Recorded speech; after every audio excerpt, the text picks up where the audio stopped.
to interject. All right, so we'll start with question 1.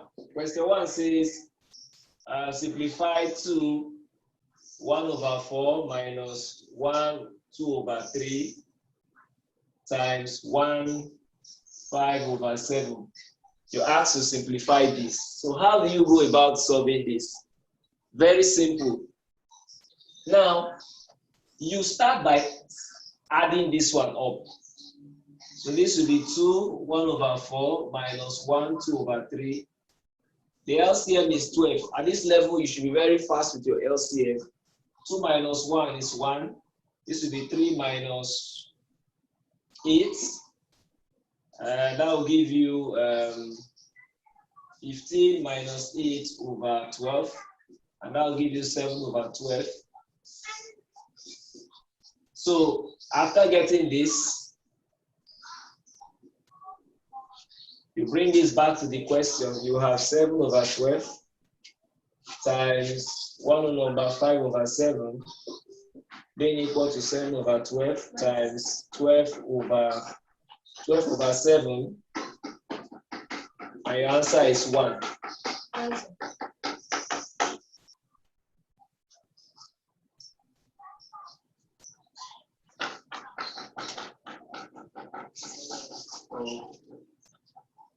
All right, that's for number 1.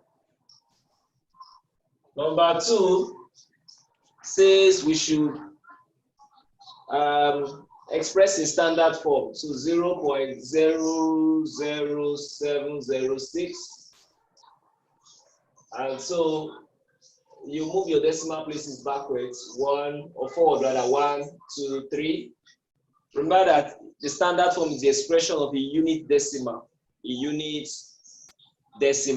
So that will give you 7.06 times 10 raised to the power of -3. Why? Negative because you're trying to make a small number to look big. So that's why that will be that. Then number 3, find the square root of what? Square root of what? 6/1/4. That will be what? Square root of 25/4.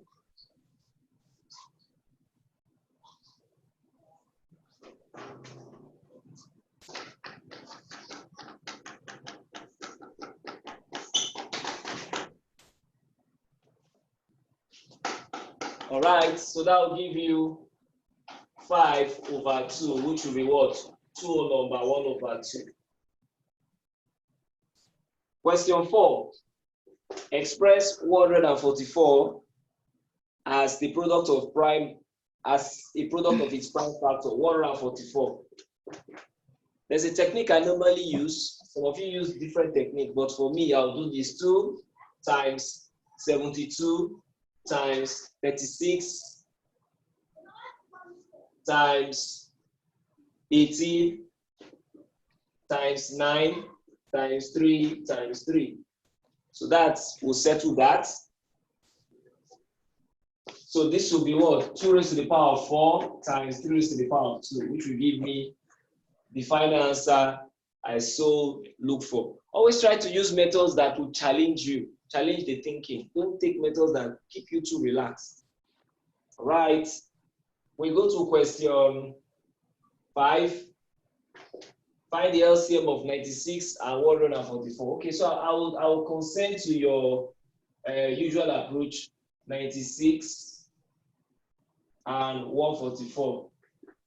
So you divide with 2, you get 48, and this will be what? 72. Divide with 2 again, you get 24, and this will be what? 36. Please be doing your own. I don't want anybody to tell me I can't see. I expect you to be doing yours. 2 will give me 12 and 18. 2 again will give me 6 and 9. 2 again will give me 3 and 9. 3 again will give me 3 and 3. 1 and 3. And then 3 again will give me 1 and 1. So with that, my LCM will be equal to 2 in 1, 2, 3, 4 places times 3 in 2 places, which will be 16 times 9 and that will give me 144. So the LCM in this narrative will be 144. Okay, that's for question 5. Let's go to question 6.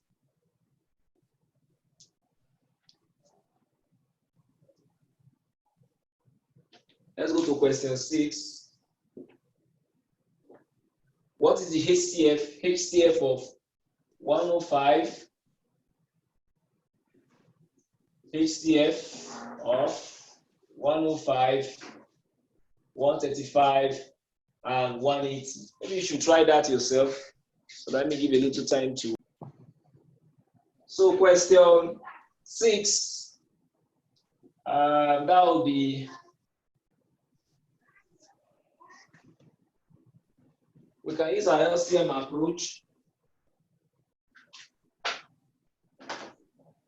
We can still use our LCM approach here, but in HCF, you do remember what you have to do. You divide by the common factor. You can't divide by 2 because the numbers, not all the numbers are even. Can you divide by 3? Oh yes, so you try 3, that will give me 35, that will give me 45, that will give me 60. I can't divide by 3 because all the numbers are not divisible by 3, so I go to 5.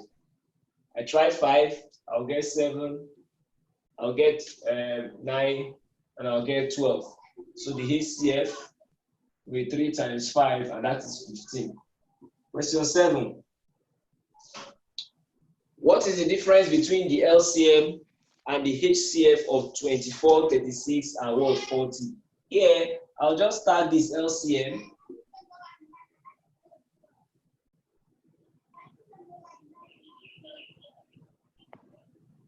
And I'll call you HCF. I don't need to.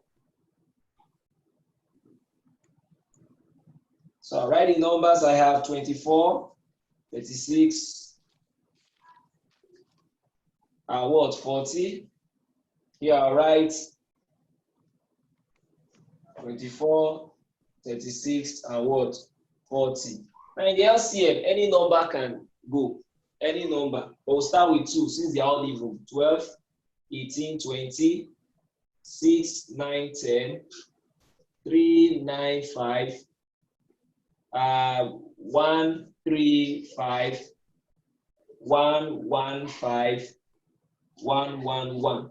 So that settles the LCM aspect of it. So what will be the HCF? They have all even numbers, so 2 can go. That will give me 12, 18, 20. 2 again can go 6, 9.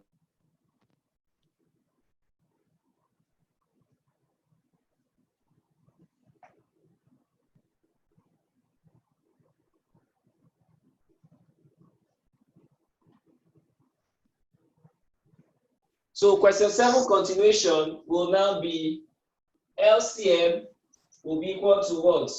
2 times 2 times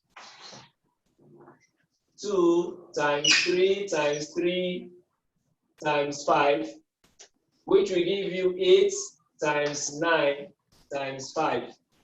So the 2 times 5, which will give me 360. Then the HCF will be 2 times 2, which will be what? 4. Now, difference will be LCM minus HCF, which will be 360 minus 4, and that is 350, 356. So that's what it will be.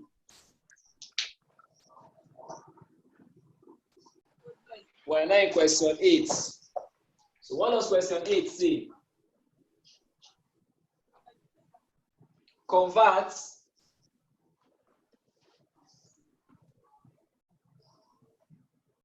to denary. We said that denary means base 10. Denary means what? Base 10.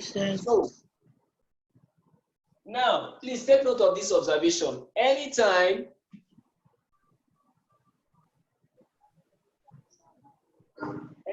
the last digit is 1 under base 2, your answer will be an odd value.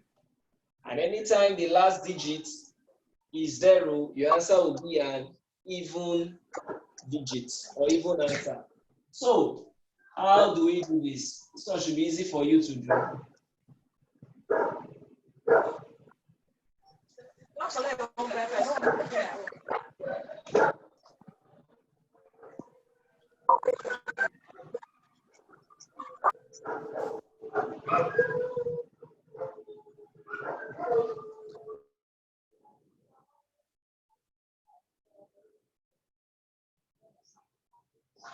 All right.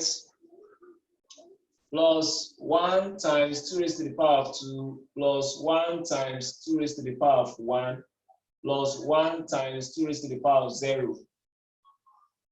So this will give me 8 plus 4 plus 2 plus 1.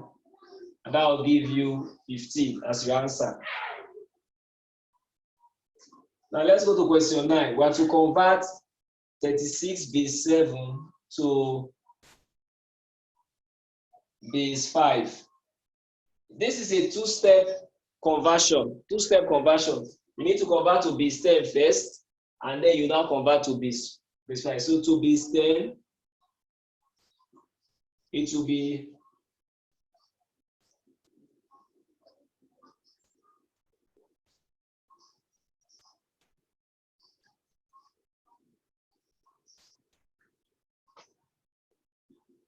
21 plus 6, because you know that anything raised to the power of 0 is what? 1. So that will give you 27. So to base 5, it will be this. I don't think this space will be okay for us. So let's cross over to the other page. So this will be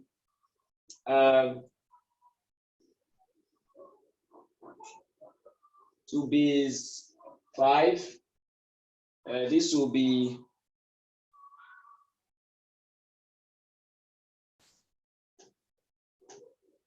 5 here will give me 5.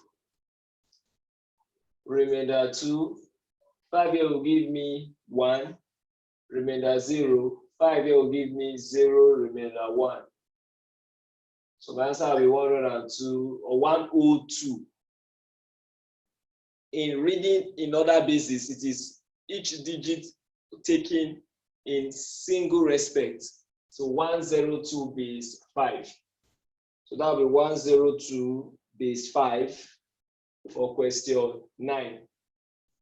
So let's go to question 10. In question 10, you are told to correct 6.9169 to 3 SF, 3 significant figures. Now, in doing this, there's what I call the digit of interest and a digit of approximation. For 3 significant figures, this is a third digit. 1, first significant, second, which gives you the idea of 2 significant, and then the third, which gives you the idea of the 3 significant. Now, this is what I call the digit of interest.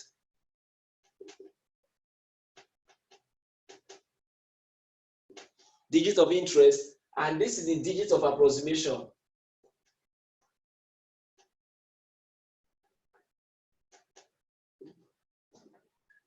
So this is where this is what you approximate. This is the digit that absorbs the approximation. So if this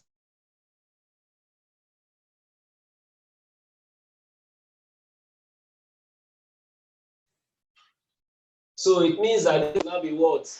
6.92. How? I can approximate 1 here, and then it moves to this one, becomes 92. Please be careful here. Let me see if they are testing. Okay, they are not testing that, so thank God for that. But if it were to be in theory, and you go ahead to write 0 in front of it, you have changed the question to 4 significant figures. So this is what the answer will look like to 3 significant figures. All right, so that's for question 10.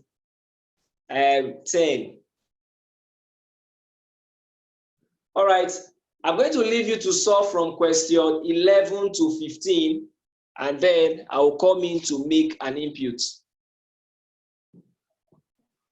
So question 11, simple interest on principal P is 650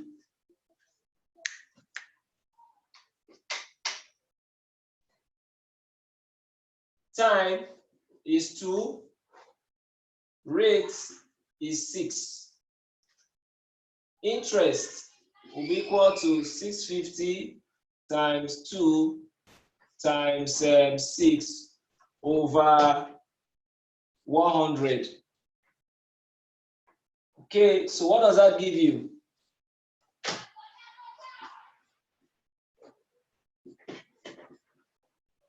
$13 times 6 is what? Remember that interest is equal to principal times time times rate over 100.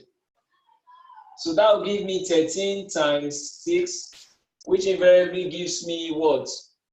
78. Are you seeing that? So the answer is there now. The answer is D. The answer is D. 78 is there.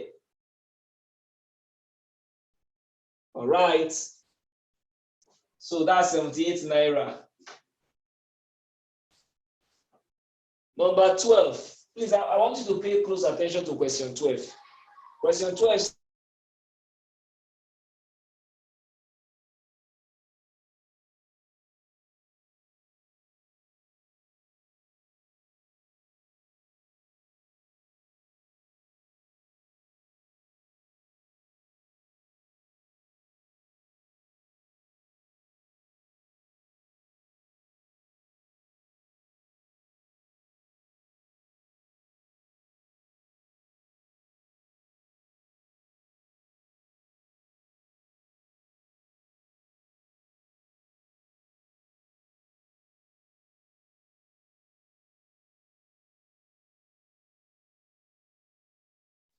Now I'll go again.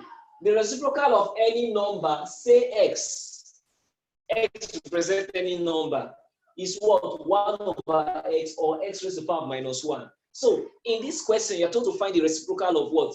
0.65. So the reciprocal of 0.65 will be equal to what? 1 over 0.65. And this is the way I handle this. There are 2 decimal places in the denominator. So I multiply top and bottom by 100. So I'll get 100 over 65. 1 over 0.65 is same thing as what? 100 over what? 65. How did I get that? I multiply top and bottom by 100. Maybe I just put a nugget here. 1 over 0.65 times 100 over 100. Which will now give me 100 over 165. Essentially, you see this thing you were taught in primary 5. Primary 5, more like serious revision in primary 5, comes very handy. I always reiterate this to students that more often than not, the challenge you're facing in maths is not the problem of today. It's a problem of what needed to have been done earlier. So please take note of this. I'm doing this so that if you're having challenge with this aspect, you need to go back. Primary 5 textbook would help clear this one out. All right, so that will give you, divide by 5 here 30, divide by 5 here 20. So that will give you one whole number, 7 over 13. So how do you simplify that? That will be 1 point what? 1 point what? Now, there again, I'm going to write something here. Please, let's watch this part of my board. Chibrama, your camera needs to be on. Here again, look at this part of the board. You have 7 over 13. How do you simplify that? It's quite simple. I put a 0 there. I'll get 0 points. 13 into what? 70 is like, I can have up to 5. So I'll be left with what? 5. I put another 0 there. I'm dividing. And that will give me what? Into 50. I'll have how many 13s? I'll have Can I get up to 4? No. I'll get 3 or approximately 4. I need like just 2 to get me to 4. So I'll just estimate and stop at 4. Because the question says to 3 significant figures. Okay, no, that will not suffice. So this will be 3. 3 times 13 is 39. And that will be 11. So 110. 110 divided by 13. What does that give me? 110 divided by 13. I now check how many 13s can I get. The closest thing I can get there is what? 8. I think I can get up to 8. 13 times 7 is 91. Times 8 is 104. So I have up to 8 there. And then I'll be left with 6. I'll be left with 6. So you discover that by the time I do my relevant substitution, my answer will be 538. That's for you to take care of. Go and confirm and show that, okay, that I'm getting close to that. But the question says to what? 3 significant figures. So I'll have what? 1.5423 SF. So 3 significant figures, that's what you are going to get. All right, so that takes care of question 12.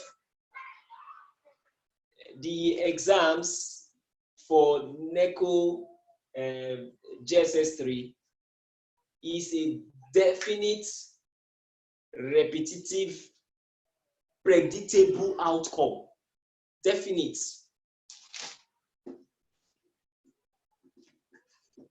Repetitive. And what? Predictable.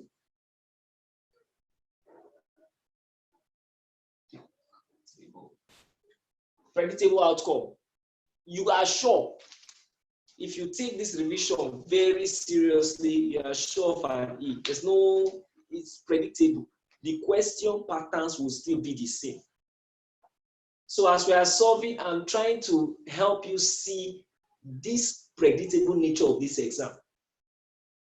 That's what we are doing now. It's not that you can't solve it, but you need to know that, okay, I'm going to this exam. These are short questions I'm going to see, and I am ready not to fail them at all. Question 13 will be subtract 111 base 2 from 1110. So it will be 1110 minus 111. Now, everyone you borrow in base 2 is 2. So if I can't do the subtraction, so I'll say borrow 1 from here, becomes 2 here. This becomes 0. So 2 minus 1 is 1. I can't do anything, so I'll borrow another 1 from here, and this becomes what? 2, and that will be 1 again. I can't do anything here, so I'll borrow 1 from here. This becomes 0, and this becomes 2. So this is what my answer will be. 1, 1, 1 base 2. And that option is what? E. Let's go to question 14. Find the smallest number by which 60 must be multiplied to get a perfect square. Very simple. Just bring 60 out. 2 times 30 times 15. So if you multiply all of this, you get 60. The concept of square root is a concept of pairing. So they say you look for the smallest number. So you check for which numbers there don't have a pair. This has a pair. Good. This doesn't have a pair. Bad. This doesn't have a pair. Bad. So least number needed to make 60 a perfect square will be 3 times 5, and that will give you what? 15. So that is the least number needed there to make that number a perfect square. That's the least number needed to make that number a perfect square. Is that clear? All right. So I'll clean up this part of the board.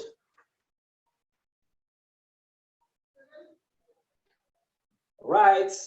You see now we are faster because you have some muscle now. You've done like 2 years, so you are tougher now. Now, question 15. It says simplify. 15 requires that you simplify 0.12 times 0.04 all over 0.0024. What is the technique for solving this? The very simple technique you can use is this. Count the number of decimal places in the numerator, total decimal places. Watch. That will make these numbers whole numbers. 1, 2, 3, 4. Count the number of decimal places at the denominator part. 1, 2, 3, 4.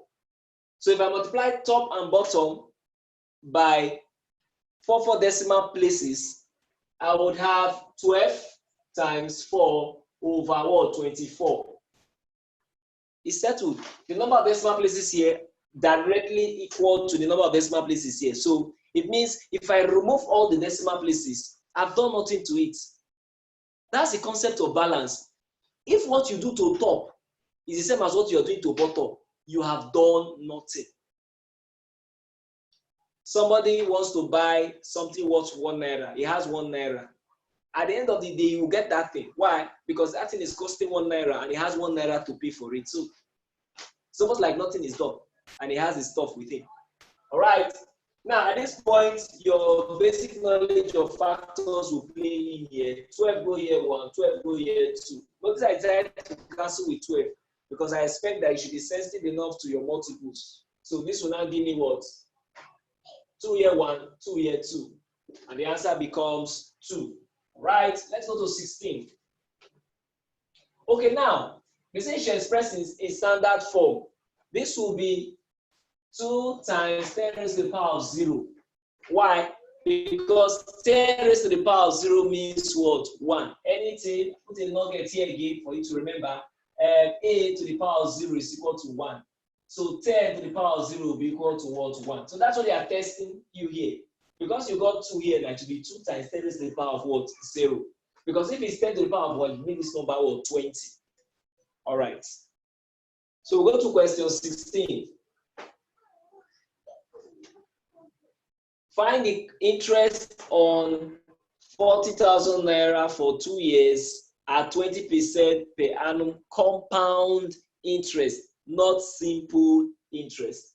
Now, the formula we use to compute simple interest and compound interest, the real difference is that for simple interest, you would use time as for this question, 2 years. But for compound interest, you will take it year by year and roll over the new principal. So let's see how that is done. We start by giving the narrative that the principal is what? 40,000. The time is 2 years. And the rates, which is arrow, is what? 20%.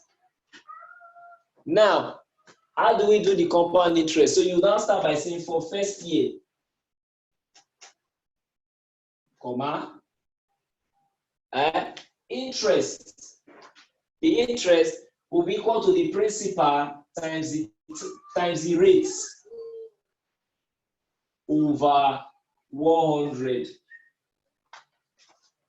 Why? Because for compound interest, the time is taken as 1. We take it 1 by 1. So if that is done, this will now give you 40,000 times 20 over 100. And that will give me what? 8,000. So now, the amount for first year will be equal to the principal plus the interest I've gotten for this first year. So that will be what? 40,000 plus 8,000. And that will give me 48,000. That'll give me what? 48,000. Now, we will now come to second year. For second year, the principal here now, the principal you're going to use for the second year now will be this one, will be the amount from first year. The principal you're going to use will be the amount from what? Will be the amount from first year. So that will be what? 48,000. So the interest will now be the principal, or let me call this the principal for second year. Let's call it that way. So it will be P2 times the rate over 100. So that will give you what? 48,000 times the rate, which is 20 over 100. That will give you 9,600.